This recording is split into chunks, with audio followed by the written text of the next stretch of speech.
Kaixo eta ongi etorri magazinera, gaur maiatzak 26 hortzeguna Patxi Zabaleta idazle politikari eta euskaltzainarekin egonen gara, Ukrainiako gatazkaren inguruan hausnarketa eta gogoeta batzuk partekatzen, baino hori baino lehen has gaitezen betiko edukiak ikusten. Lehenik eta behin efemerideak.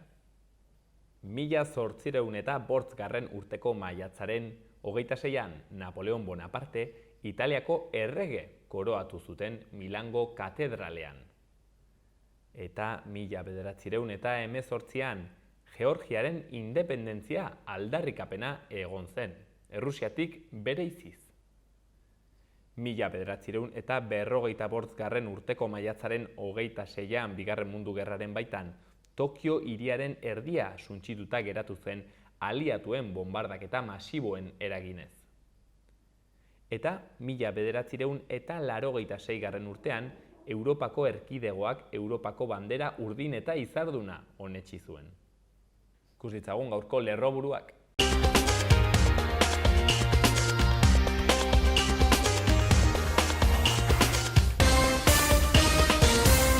Arratsaldeon eta ongi etorri bertan berri albistegira. Gaur maiatzaren 26a da osteguna, hauek dira Iruña herriak eta Nafarroak utzitako albiste nagusienak.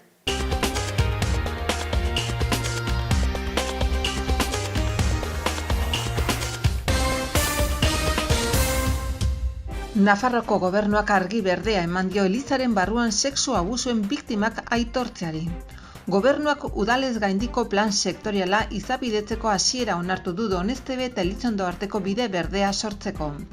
Gobernuak enplegu publikoaren eskaintza partziala onartu du 3.588 plazarekin. Nukleoko administrazioan osasun bidean eta hezkuntzan.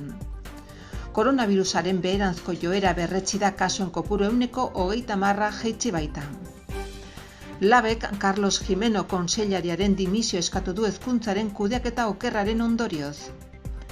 Nafarroak 6 autonomia erkidegoetako 30 osasun arduradun baino gehiago bildu ditu minbizia duten gaixoentzako doitasun medikuntzaren erronkei heltzeko. Nafarroko gobernuak 2022ko Bianako printzesaria Pedro Salaberri margolariari eman dio.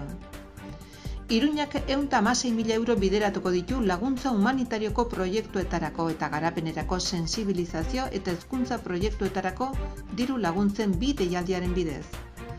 Boskezilo kalea oinezkoentzat jartzeko lanek erdiaroko 30 bat ehortzketa eta kanpaiak galdatzeko gune baten hondakinak argitara eman dituzte. Gurbindo etxean gizarteratzean oinarritutako proiektu hirukoitza komunitateari zabalik.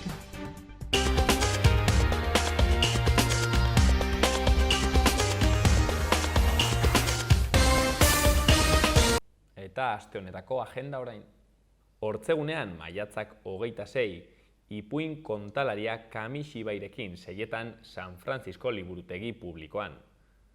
Gorputz osoko ipuinak ipuin kontalaria eregonen da seietan Izaskun Mujikaren eskutik, Barañaingo liburutegian. Eta Iruñeazar AEK euskaltegian garagardo dastaketa egonen da 7 Atal Brewingen eskutik.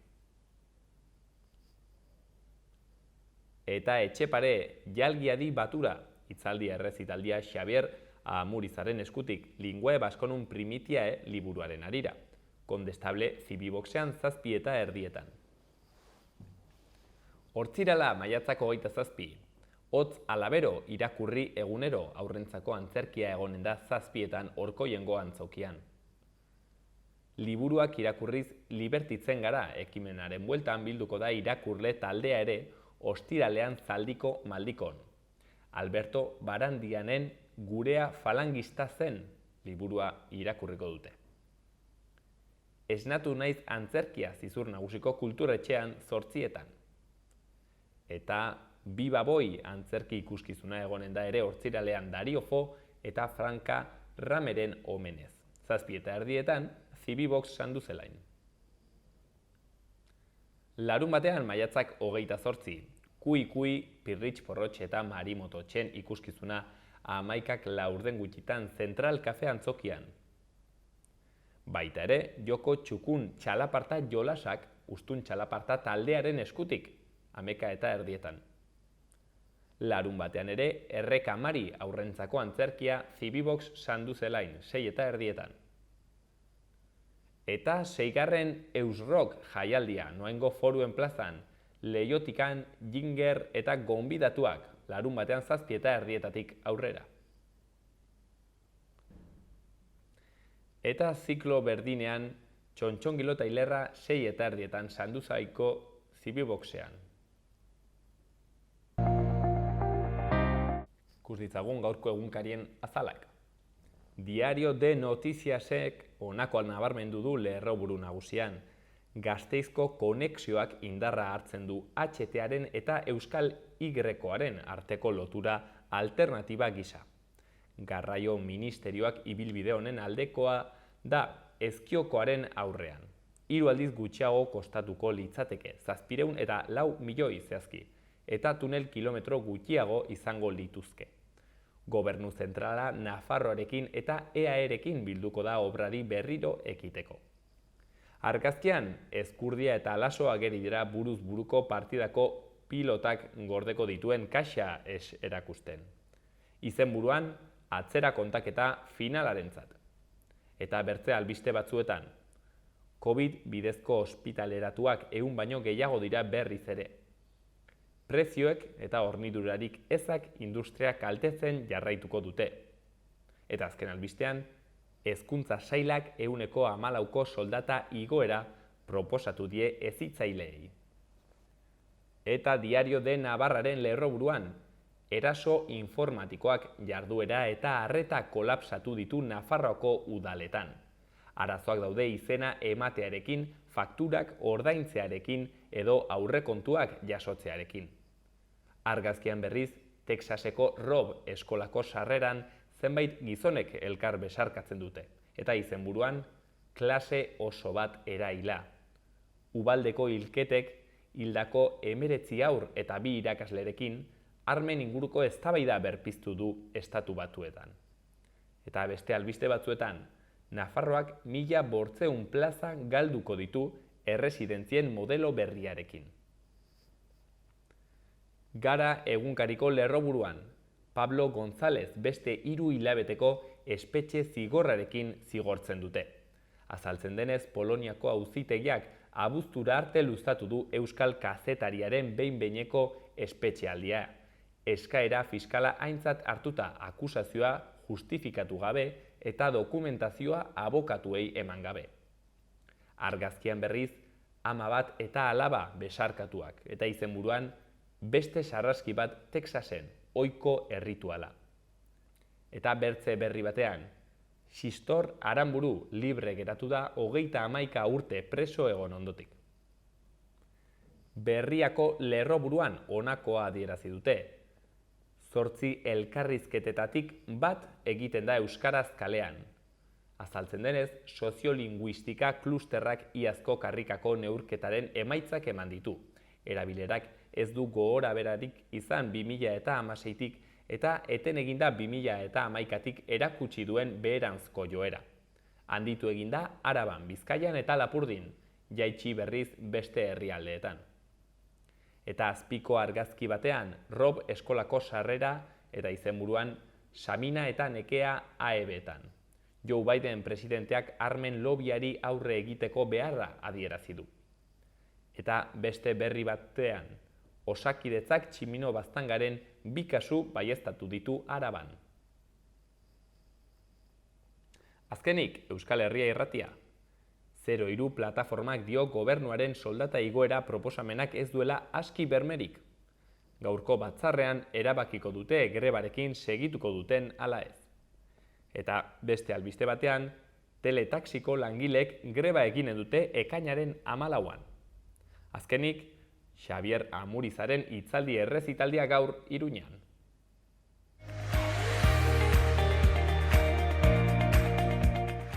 Gaurko eta biharko eguraldia. Eguerditik aurrera jasotzera egingo du eta termometroak apur bat igoko dira. Goizean zerua nahiko lainotuta egongo da behe-hodeiekin, batez ere iparraldean eta bereziki Kantauri isurialdearen ekialdean. tarteka euri langarra utziko dute. Eguerdi inguruan hodeitza saretzen joango da eta ostarteak irekiko dira. Hegoaldean giroa eguzkitsua izango da oro har, baina kantauri isurialdearen ekialdean zailagoa izango da hodeitza apurtzea eta ostarteak agertzea. Haizeak ipar-mendebaldetik joko du eta ziertzoa ibiliko da Ebro ibarrean. Temperatura maksimoek gora egingo dute, baina oraindik freskotik jarraituko dugu, 18-20 gradura iritsiko dira, apur bat altuagoak Nafarroa hegoaldean. Ostirala berriz ere behe-hodeiekin hasiko dugu, baina jasotzera ekingo du. Ipar haizearen eraginez, iparraldean goiza umela izango da. Behe-hodeiak agertuko dira, batez ere kantauri isurialdearen ekialdean, eta bertan egunaren hasieran zirimiria egin dezake. Erdialdeko orduetan hodeitza saretu egingo da eta ostarte zabalak agertuko dira, baina gauean baliteke berriz ere kosta partean lainotzea. Hegoaldean oro har eguna eguzkitsua izango da. Termometroek beste koska bat egingo dute gora eta leku gehienetan beroenak 19-22 gradu ingurukoak izango dira, zertxobait altuagoak hegoaldean.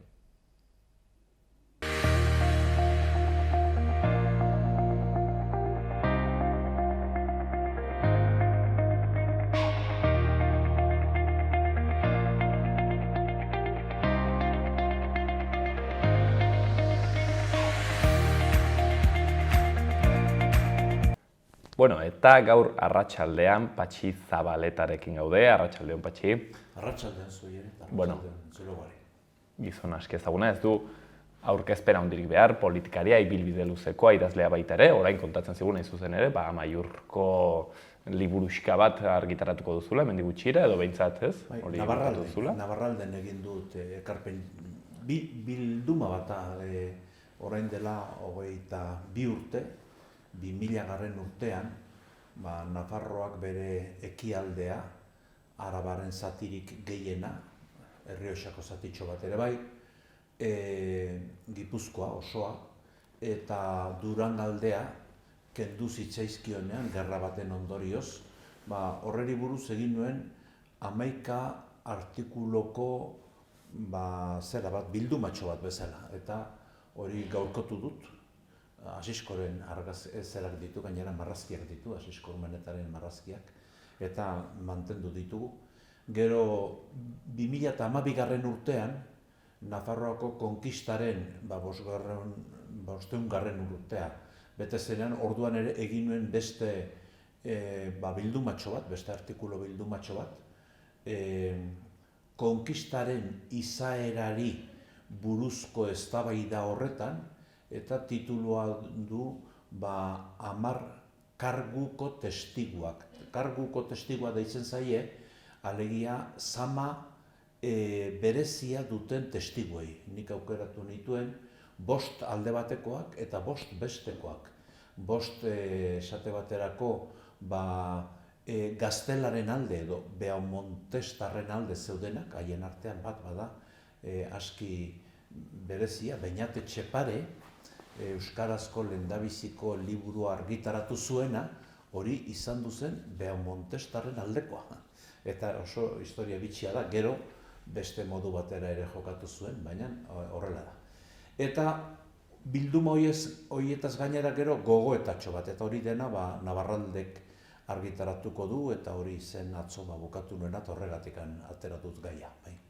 Hortxean, Amaiurko 500. Urte horren harira aterako duzun hori, eta gaur berriz Patxi gatazka horretatik, gaur egungo gatazka batera etorriko gara, eta horretaz solastera Ukrainako konflikto, gatazka, polemiko garaikide horretara, eta horretaz pixket zure iritzia eta analisia ezagutzera Patxi, lehenik eta behin galdetu nahi dizut kausen inguruan, ez? Hor, badago errelato bat, ez? Batez ere, ofizialena izango dena, erabidetan gehien agertzen dena, eta hau da, Rusiak eta Putinek bereziki, halako impulso edo ansia nazionalista bati jarraiki, eta bertze interes batzuekiko, akaso, Ukrainaren konkista eta inbasioa abiatu duela. Ez dakit relato hori partekatzen duzun, edo komplejizatu beharra den hau. Nik uste dut, idatzi nuen orain dela 10 edo 40 egun, ez daukatu orain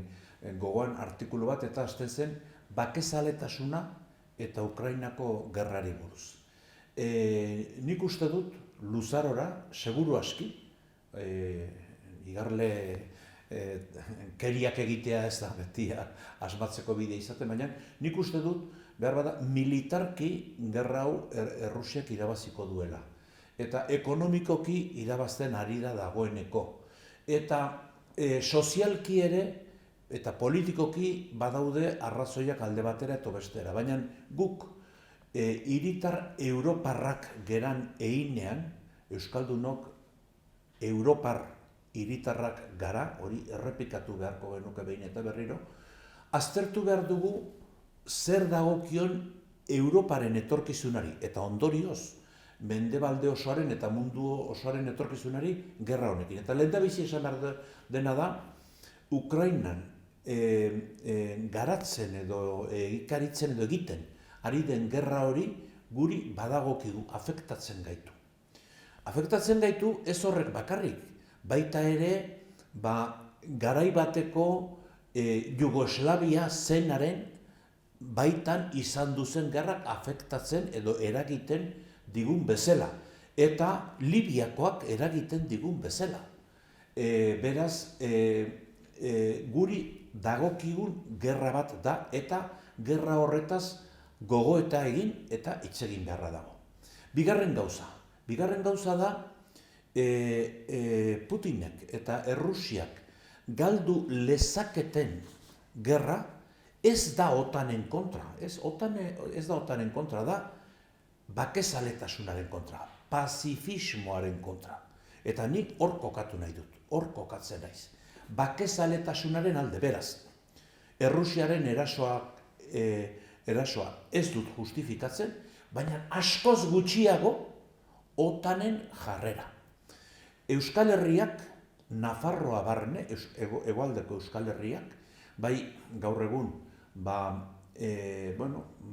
Euskal Erkidego Autonomoa, edo CAF dena, eta bai Nafarroa edo CFN deitzen dugun autonomia esparru hau, botaketa batean parte hartu 1986an eta OTANi ez esandakoa kara. Nafarroak esan zion ezetz OTANi, eta Euskal Erkidego Autonomoak esan zion ezetz OTANi. Naiz eta erreferendum hartan OTANeri bai esatearen alde zeuden orduko UCD, UPN, PSN, PNV ere bai askoaren alde agertu zen, baina ezezkoa argi eta garbi eta diferentzia handiarekin atera zen. Horrek esan nahi du, hori gogoan izan behar dugula, eta gogoarazi behar dugula, gehienek ahaztuta bazter batera utzi nahi dutelako.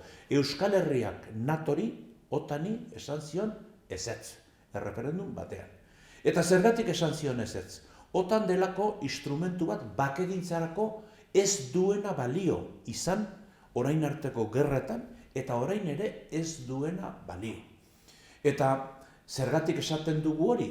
Esaten dugu hori ondorioak eta erresultatuak agerian daudelako.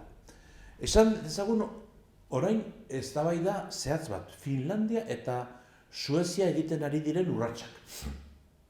Badirudi, bi nazio horietan, hori da esaten dutena eta errepikatzen dutena behin eta berriro, jendearen iritzia aldatu egin dela. Baina ez diote galdetu. Zergatik ez diote galdetzen? Esaten dute, iritzi aldatu da, inkestei begira. Inkestei jaramon egiten atzaie beste kasu batzuetan. Egiten atzaie hemen inkestei jaramona gauza askotan. Zergatik kasu honetan bai. Eta gero, zer da OTAN? OTAN da Turkia dagoen toki bat. Eta Turkian ez aldaude hainbeste eta hainbeste giza eskubide zapalduak eta aintzat hartzen ez direnak eta errespetatzen ez direnak. Hitz egin dezagun kurdoez. Kurdoen nazioa, kurdoen herria eta kurdotarrak izan du dira mundua arrisko haundi batetik libratu zutenak. Eta arrisko haundi hori esaten baldin badugu musulmandar iritzietatik sortutako eskuin muturreteko joera bat izan zela, Estatu Islamikoa edo delakoa, Estatu Islamikoak Turkiaren babesa eduki zuen. Eta Turkiaren babesa, zeharkakoa, aitortu gabea, baina babesa.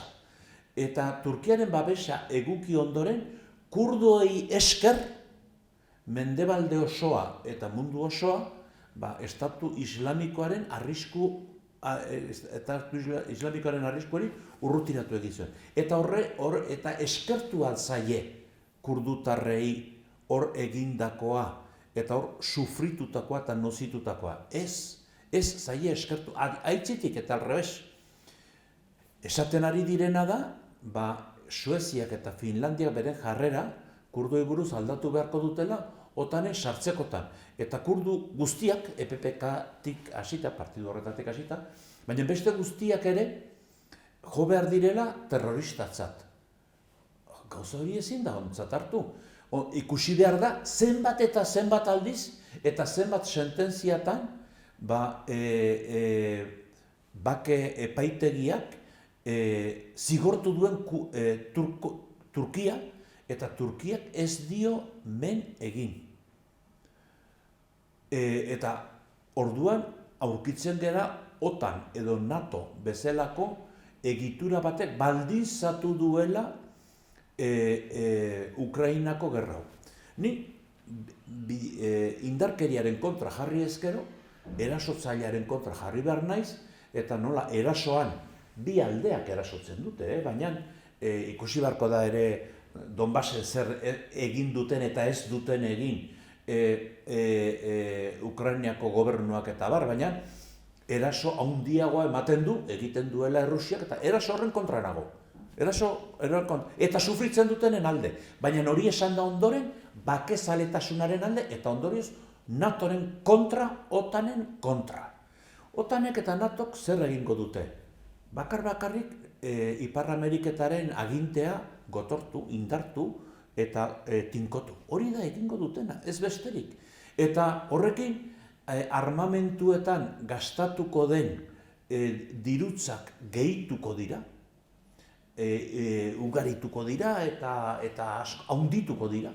Eta hori da etorkizunerako izugarrizko arriskua eta desastrea. Bakarrik arma fabrikatzaileentzat onurak eta irabaziak ekarriko dituen zerbait. Izugarri arrisku garria.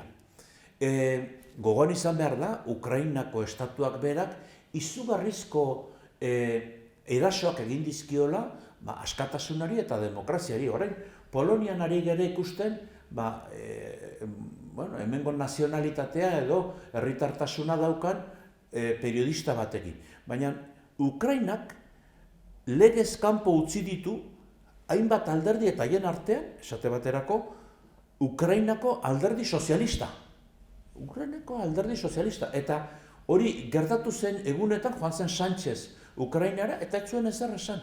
Sozialdemokraziarena guztiz kezkagarria den zerbait eta beraz hori dena kontuan izan behar dugu. Beraz, kontuan izan behar dira bakezaletasunak eskatzen dituenak, kontuan izan behar dira lehendik jakina, sufritzen dutenak, baina hori dena esan ondoren, sufritzen dutenak indarkeria, nozitzen dutenak indarkeria. Hori dena esan ondoren, Mendebaldearen jokabidea sakonki kritikatu behar da. Bultzatu dute jendea, animatu dute jendea, Ukrainatik ateratzera. Atera omen dira, 6 milioi eta erdi persona, bueltatzen ari omen dira orain beste batzuk, datuak botatzen dira prentsan, prentsak esaten ditu datuak, gero ez ditu gezurtatzen, ez dakigu zenbat jende atera den. Baina atera diren jende horiek guziak eta jende horietako bakoitzak, izugarri nozituko du, sufrituko du etorkizunean, atera izana. Eta asko ezin bueltatu izanen dira. Egun hauetan bertan, ari ziren ospatzen, frankismoaren gerra hasi zenean, frankismoaren genozidioa hasi zenean, frankismoa genozidio bat izan duzelako, hasi zenean, Bilbotik barkuetan atera ziren jendeak inoiz ez zirela bueltatu eta horietaz ari ziren. Hori gertatuko zaie ere, nik uste dut, Ukrainako gerratean Rusiak bere kulpak badituela, baina NATOk gehiago. Eta ez genukela inolaz ere alde bi hoien artean bakarrik bi aukera baleude bezala ikusi behar. Ez, gu gaude bakearen alde, bakezaletasunaren alde. Eta zein da Ukrainarentzat eta Ukrainako Donetsk eta Donbass eta izen horiek guztiak erabiltzen dira, eta Luhansk eta guzti horiek erabiltzen dira. Zein da hor erabili beharko litzatekeen bide demokratikoa? Badago bat, eta da autodeterminazioa. Ez dago asmatu beharrik. Autodeterminazioa da izan beharko lukeen aterapide demokratikoa. Donbassen, Krimean eta Katalunian. Donbassen, Krimean eta Katalunian. Zergatik ez dute Espainiarrek oraindikan Kosovo errekonozitu? Autodeterminazioa ez rekonozitzagatik. Gertatzen zaio Espainiako erresumari, Espainiako erreinuari gauza bat oso bitxia. Eta da, esate baterako, futbolean, nazioarteko futbolean, Espainiak Kosovoren kontra jokatzen du, eta jokatu behar du, bestela eliminatuta geldituko litzateke, eta jokatu du, baina oraindik Kosovo ez du errekonozitu. Eta zergatik ez du errekonozitu? Ez duelako alde bakarreko independentziaren bidea errekonozitu nahi, beraiek alde bakarreko esaten dutena. Eta zergatik ez du errekonozitu nahi? Euskal Herriaren gatik, Kataluniaren gatik, horren gatik. Orduan, politikan, hainbeste eta hainbeste gauza aztertu beharrak dauden honetan, eta orain Ukrainan gertatzen ari den guda, gerra, samingarri eta hainbeste sufrimentuz betetako honetan, gogoeta asko egin behar ditugu. Lehendabizikoa da, guri ere badakokigula. Bigarrena da, beti sufritzen dutenen alde, erasotuak direnen alde guzietakoan alde jarrita, soilik bat dela terapidea, bakezaletasunarena, pazifismoarena, eta horrekin batera, askatasun demokratikoena. Eta horren ikuspegi horretatik ez da onargarria NATO edo OTAN. Eta Euskal Herriak esan zion ezetz, eta gogoratu behar da ezetz hori. Eta oso garrantzitsua da, abertzale guztiok gogoan izatea, hori ere aintzat hartu behar dela, eta hori ez baldin bada aintzat hartzen, hemen egin zen erreferendumaren emaitzak ez baldin badira ontzat hartzen, ze indar eta argudiak eta daukagu, gero erreferendura beste gauza batzuetarako aldarrikatzeko. Zergatikan ez dugu abertzale guztiok, orduan bai, ala ez bozkaren alde azaldu baginan ere, guztiok esaten, hemen esan zena, eta orain goz bakarrik behin esan izan du da, esan zen hitz hori dugula aurrean jarri beharrekoa. Eta hori esan ondoren, bai, dramak ikaragarriak dira, alde askotakoak dira, eta guztietan esaten dituzte, zalantzarik ez dago horretan, gezurrak eta saltzen dituzte egiak ez diren berriak eta hori guztia hori dena, beti gertatzen da. Baina mendebalde guztiak eta Europa osoak batez ere, Euskaldunok hiritar europarrak gera, eta hori esan behar dugu eta errepikatu behar dugu, eta astunak gelditzen baldin bagera ere, astunkeria horretan segitu behar dugu, Europako herritar bezala guk zerbait esateko daukagu. Eta nik aipatuko nuke bakezaletasuna, autodeterminazioa, gerrarik ez eta OTAN ere ez.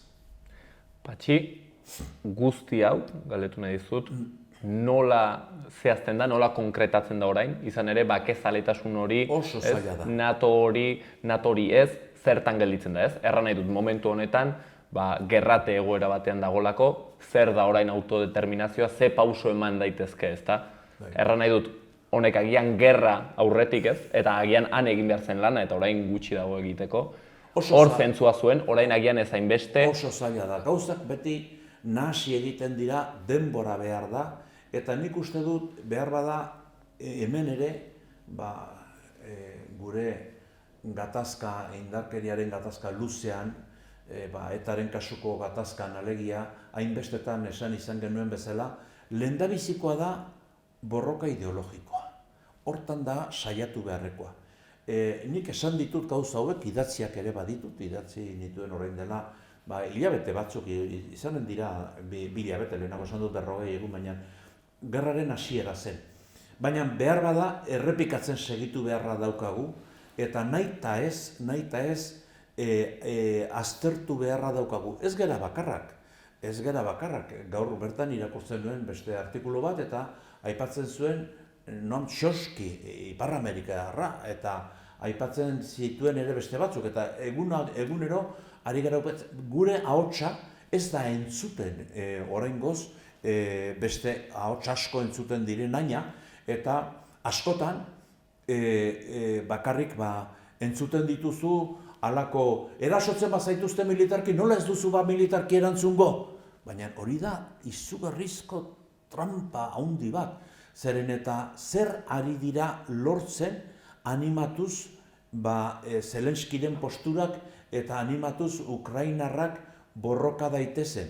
Ari dira bakarrik lortzen gauza bat, eta da gerra luzatzea, eta gerraren luzapen horretan gero eta nozitzen duten gehiago izatea Ukrainan, baina hori esaten duten guztiak egin beharko lukete bera joana miliziano bezala frente hartara, bestela ez animatu hangoak modu ezberdin batean gerran ari daitezen. Nik uste dut borroka bakezaletasunetik, eta bakezaletasunak lehendabiziko baldintza du koherentzia, ezin da izan bakezaletasunak gauza batzuetan bai, eta gerra batzuetan bai, eta beste batzuetan ez, beti nonai eta denean, eta bestela ez dago koherentziarik, eta jakina, horra aurkitzen gara, gaur egun ejertzituen zentzua, zein da ejertzituen zentzua? Gerra honek, Ukrainako gerra honek hasteko, badauka muga bat, eta da muga nuklearra. Muga nuklearra, hori da, horrela da. Eta horretaz, orain dela, 50 urte, idatzi zuen liburu bat, oso gomendagarria dena, Frankoren garaian militarra izan dutako Diez Alegria izeneko general batek. Diez Alegria izan duzen, Jugem, esaten zaion, estadu nagusiko burua, momentu batean Espainian ere. Bere anaia, oso ezaguna da, jesuita famoso bat izan duzelako, Diez Alegria. Eta horrek idazti zuen liburu bat izena duena Gudarostea eta Gizartea. Ejertzito y Sociedad, erderaz.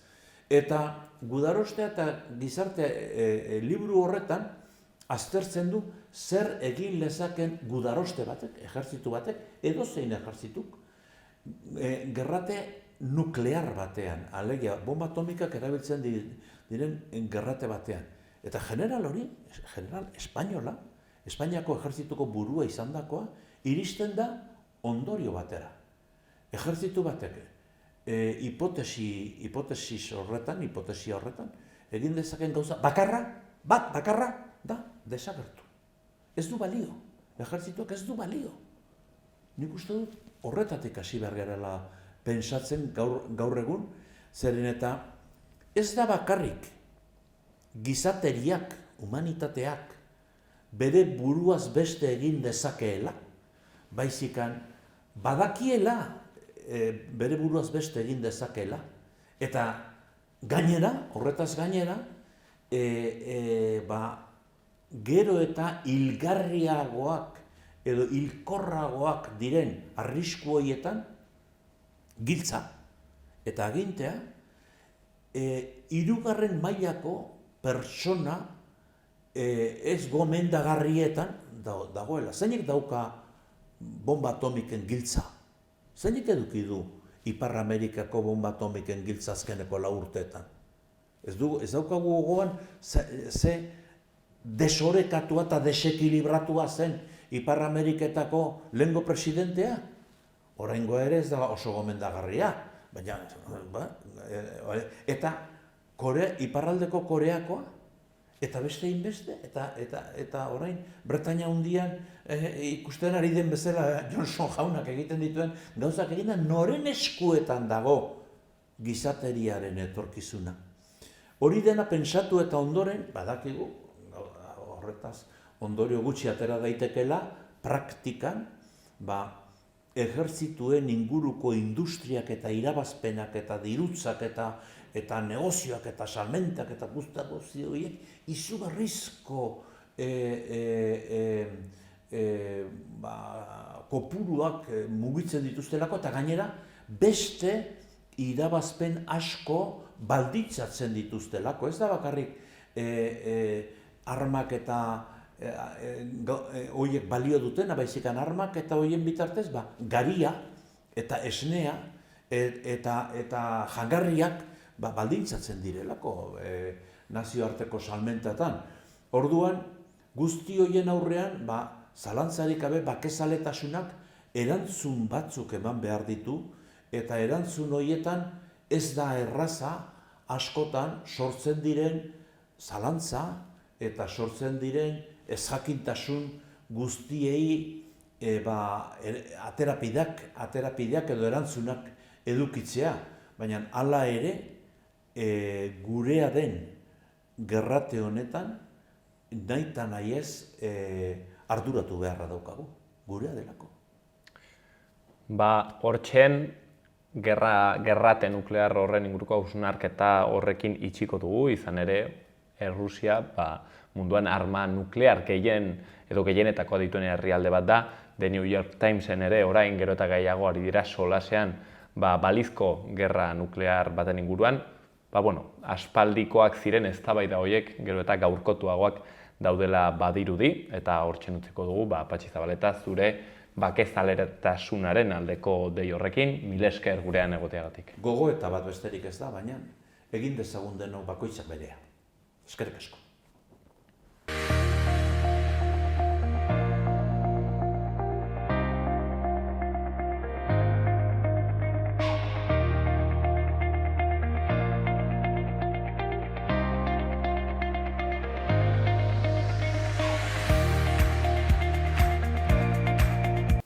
Ikus ditzagun Iruñeako udaleko albisteak. Iruñeak 116.000 euro bideratuko ditu laguntza humanitarioko proiektuetarako eta garapenerako sentsibilizazio eta hezkuntza proiektuetarako. Diru laguntzen bi deialdiren bidez. Garapenerako gobernuz kanpoko erakundek Iruñean egiten dituzten sentsibilizazio jarduera puntualetarako 3. deialdi bat ere zabalik dago. Eta bestalde, Aquabox San Jorgek 5 urtetik gorako adingabeentzako igerik eta ikastaro trinkoak programatuko ditu ekainaren lehenengo 15aldirako. Baita ere, Iruñeko udalaren ekimen bat abiatu da, urte amaiera arte desgaitasuna duten 8 pertsona buru gaixotasunagatik enplegatuko dituena. Elkarkideekin eta Nafar Lansare Nafarroko enplegu zerbitzuarekin elkarlanean egindako proiektua da, eta interes orokorreko zerbitzuak egingo dituzte bertan. Azkenik, ekainaren 30-tik uztailaren 15-era, zangak itxita egon beharko dira eta aldamioak edo garabiak kendu beharko dira alde zaharreko bide publikoan eta zabalgunean zati batean. Zangen kasuan aurre ikuspen hori Iruñako trafiko arteria nagusietara ere sartzeko bideetara hedatzen da.